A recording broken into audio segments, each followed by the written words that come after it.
Here is the spreadsheet which we made to do our calculations for boat number 1, as you can see in column A. The boat is a hollow cylinder with an open top. Here are all the equations that are embedded into each column. We used this calculated data to predict what dimensions to build our boats so that they would float. We also predicted at what depth into the water the boat would equilibralize. We did this using a combination of the principles of buoyancy and kinematics, as I will explain. These two columns are the boat's outside radius and outside height, so of course they are constant. This column is the boat's volume, which includes the volume of the space inside the boat. This is just calculated from the outside radius and outside height. These next two columns are the boat's inside radius and inside height. This column is the volume of the space inside the boat, calculated from the inside radius and inside height. This next column is the volume of the actual boat itself, not including the space inside it, so it's just the difference between columns D and G. This is the boat's density. It is approximately the density of the cement we plan to use to build our boats.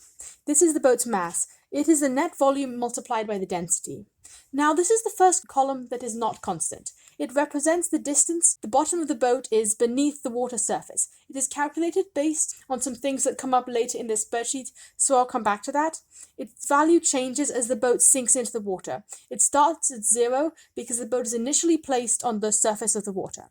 This is the volume of the water displaced by the boat. It is calculated based on the outside radius of the boat and the distance the bottom of the boat is beneath the water. It changes as the boat sinks into the water. Here is the force of gravity on the boat. It is constant because the boat's mass is constant. This is the buoyant force on the boat. It increases as the boat displaces more water. It is found by multiplying the volume of the water the boat is displacing at each moment by the density of the water, which is 1,000 kilograms per meter squared by the acceleration due to gravity. This is also Archimedes' principle. This is the net force on the boat. It is the buoyant force on the boat minus the force of gravity. The positive values mean an upward force and the negative values mean a downward force. Here is where the kinematics comes in. This column is the time after the boat was placed on the water's surface. 0 seconds represents the moment the boat is placed on the water's surface. It increases by 0.01 seconds with each row. This column is the vertical acceleration of the boat, calculated based on Newton's second law. At each moment in time, the vertical acceleration is the net force on the boat divided by the mass of the boat.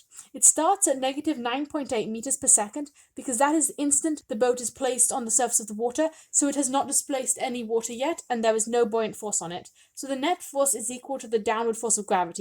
This is the vertical velocity of the boat. It starts at rest. It is calculated from the change in time between each row, which is 0.01 seconds, and the acceleration and velocity from the previous row.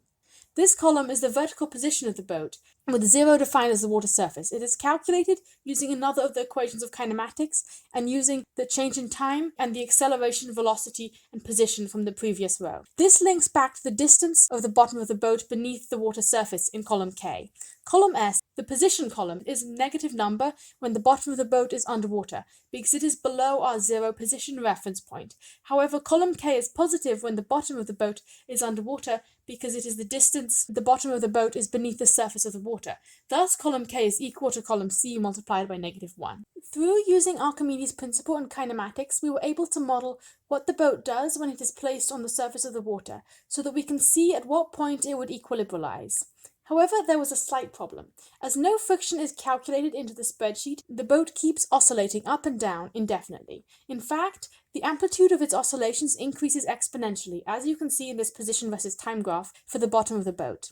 However, if friction were present, it would make the amplitude of the boat's oscillations decrease, but the center of the boat's oscillations would be the same. Thus, using this graph, we can still get a good estimate of where the boat would equilibralize. If friction were present, the bottom of the boat would equilibralize about the distance under the water surface of the horizontal line that runs through the center of this oscillating function, which is the line that runs through all the inflection points of the function. As you can see, that line would be a little below the gray horizontal axis on this graph.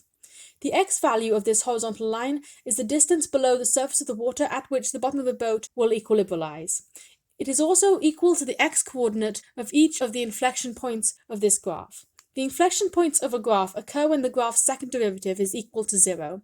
As this graph is a position versus time graph, its second derivative is the acceleration versus time graph. So the x value of the coordinates of the inflection points would be equal to the value of the position column, column S, when the acceleration column, column Q, is equal to 0.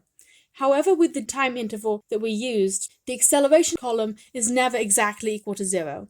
Still, the closest the acceleration column gets to 0 is approximately negative 0.007872 meters per second squared. It occurs in row 691 at time 6.65 seconds. The position value that corresponds to it is a good estimate of the value of the x-coordinate. This value, which is recorded in column T, is negative 0.09476 meters. This is the position at which the bottom of the boat equilibrializes. Since we know the depth at which the boat would equilibrize if there were friction, and also know the outside height of the boat, back in column C, we can compare these to see if the boat would sink. As the height of the boat is about 0.3050 meters, and the boat will equilibrize with its bottom approximately 0.095 meters beneath the water surface, then the boat will float, as the water will not come over its sides. Here is the spreadsheet for our second boat. The calculations are based on the same principles and equations as the calculations for the first boat. The numbers are just different because the second boat has different dimensions. It is shorter than the first boat and has a wider bottom. Here is the position versus time graph for the second boat.